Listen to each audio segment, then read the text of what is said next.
안녕하세요. 가드너 채널의 미스터 가드너입니다. 올해 장마가 정말 길었습니다. 장마가 끝난 지 일주일 후의 정원입니다. 라벤더들이 일부는 자라지 못했고요. 해를 많이 못 보다 보니까 또 일부는 폭풍 성장을 했는데 이렇게 옆으로, 위로가 아니라 옆으로 자랐습니다. 이 가지들이 누워 자라서 이렇게 잔디가 누렇게 뜰 정도로 햇빛을 가리고 있습니다.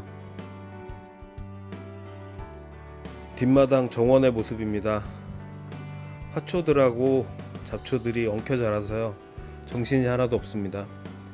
뒷마당에는 로즈마리 2그루가 있고요. 그리고 미니사과, 바질, 딸기, 이탈리안 파슬리, 잡초, 그리고 수박이 2그루가 있습니다. 지금 2개가 열려서 자라고 있는데요, 큰 수박은 아니고 복수박입니다. 조그만 복수박 2개가 이렇게 자라고 있습니다. 장마 전에 크게 하나가 열렸었는데 장마 기간 동안 썩어 버렸습니다. 지금 주먹보다 조금 작은 사이즈입니다.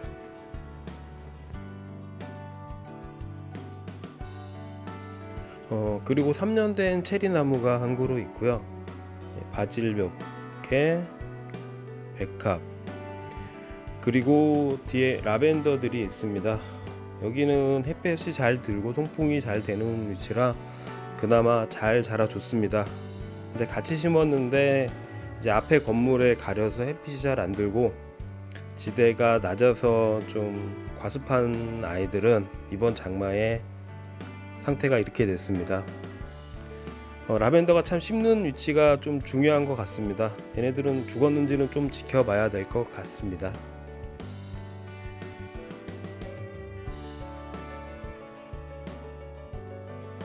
다시 앞으로 와서 처음에 보여드렸던 그 입구, 저희 집 현관 쪽에 있는 앞마당에 있는 라벤더들을 좀 수습을 해보려고 합니다.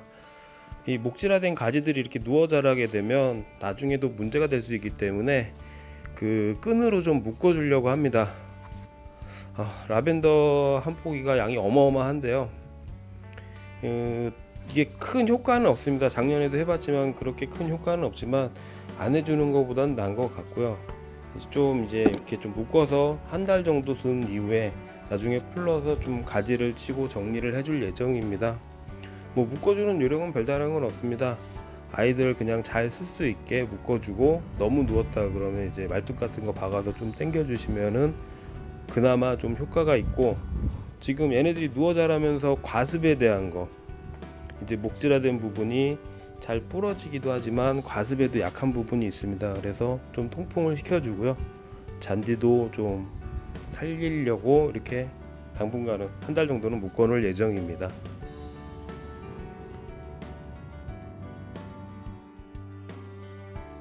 다음은 수국입니다. 이 물 좋아하는 수국도 긴 장마에 많이 손상이 됐습니다. 초기에 좀 꽃이 빨리 펴가지고 빈티지화가 빨리 된 아이들은 그나마 견뎠습니다, 이 긴 장마를.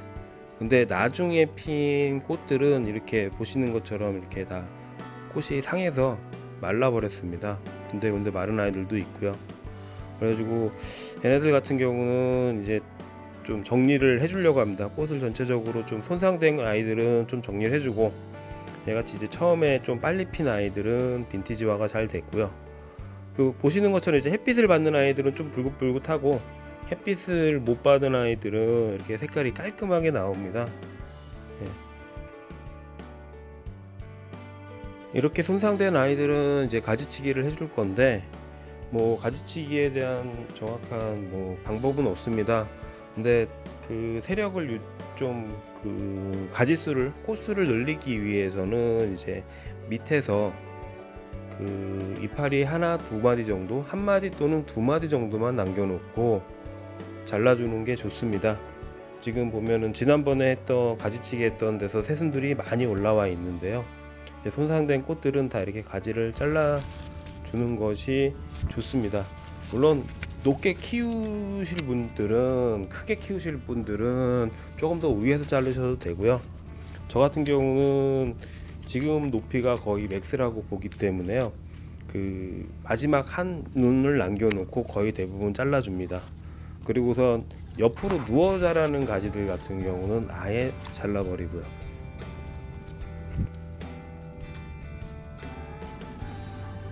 초여름에 일찍 꽃이 펴서 빈티지화가 잘 된 꽃입니다. 하지만 지금 옆으로 누워 자라고 있어서 얘를 잘라서 수국 드라이 플라워를 만들어 보려고 합니다. 수국은 그 처음에 피었을 때 이쁘게 뭐 분홍색이라든지 보라색으로 피었을 때 잘라서 말리면 드라이 플라워가 되지 않습니다. 이렇게 빈티지가 된 상태에서 이파리가 좀 두툼해지고 색깔이 변한 이후에 드라이 플라워를 만들어 주면 가능합니다. 다른 아이들과 마찬가지로 끝에 한 마디 정도를 남겨 놓고 잘라 주시면 됩니다.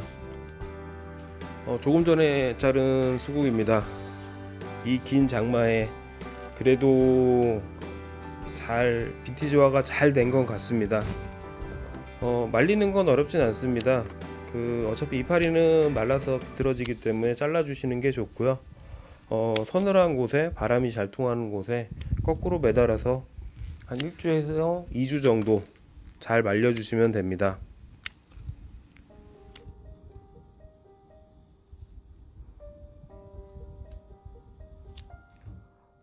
한 송이만 하면 좀 서운할 것 같아서 제일 오른쪽에 있던 한 송이를 더 잘라 왔습니다.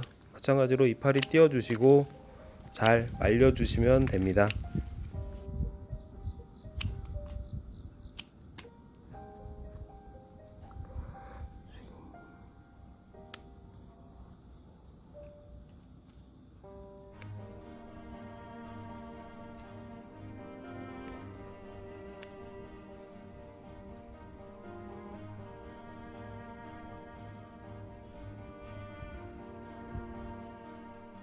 정원 쪽 벽등 사이에 끈을 걸고 거기에 거꾸로 매달아 놓았습니다. 야외에서 말리게 되면 일주일 정도면 충분히 마를 겁니다. 다음 편에서 이쁘게 마른 모습 보여드리도록 하겠습니다. 뒷마당 구석에 있는 로즈마리입니다. 심은 지 1년 4개월, 1년 5개월 뿐이 안 됐는데 폭풍 성장을 해가지고 뒤에 라벤더의 햇빛을 가리고 있습니다. 그리고 공간도 부족해서 오늘 좀 옮겨 심으려고 합니다. 삽으로 분을 떠서 옮겨 심으려고 합니다. 분을 뜰 때 분 뜨는 사이즈는 저 같은 경우는 이만한 화초가 화분에 심어져 있을 때의 그 화분의 사이즈 정도를 생각을 하고 그 화분보다 한 조금 더 크게 분을 떠줍니다. 지금 사이즈가 로즈마리 사이즈가 좀 되기 때문에 그 삽으로 네 방향을 뜨고 그 네 방향의 사이를 한 번 더 끊어줘서, 그러니까 총 8번을 끊어서 분을 뜰 예정입니다.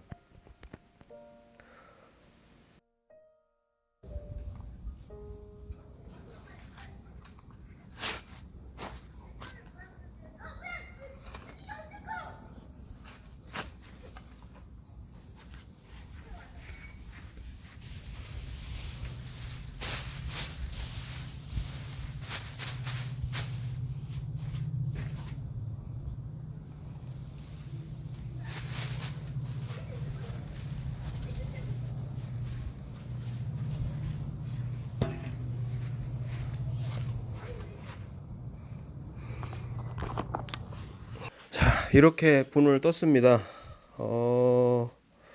좀 크게 뜨긴 했는데 그래도 깔끔하게 잘 떠진 것 같습니다.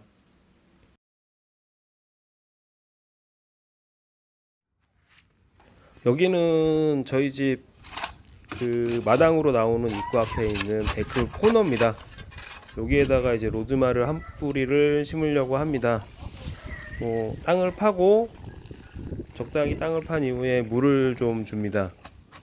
물을 주고 나서 그 안에 이제 남아있는 흙들 갖고 좀 넓혀주면서 죽을 만들어 줍니다. 죽을, 진흙을, 묽은 죽 정도의 진흙을 만들어 줍니다. 이렇게 해주는 이유는 저희가 화초를 심을 때 공기가 들어가면 안 좋다고 하지 않습니까? 이렇게 좀 이제 진흙이 된 상태에서 화초를 넣어주면 그 공기가 들어갈 공간 없이 아래서부터 그 공간을 쫙 메꿔주게 됩니다. 그래서 좀 큰 조그만 화분을 사다가 심는 게 아니고 이렇게 좀 큰 어느 정도 사이즈가 되면 이렇게 해서 물을 받아서 구덩이를 파고 물을 받아서 죽을 만들어서 아이들을 심어주면 공기 없이 심을 수 있고 수분 공급을 원활하게 해주기 때문에 생존 확률을 많이 높여줄 수 있습니다. 구덩이를 팠으면 그 분을 좀 눈대중으로 사이즈 맞게끔 해서 조금 이제 조절을 해주시면 됩니다. 좀 잡초도 좀 제거해 주고요.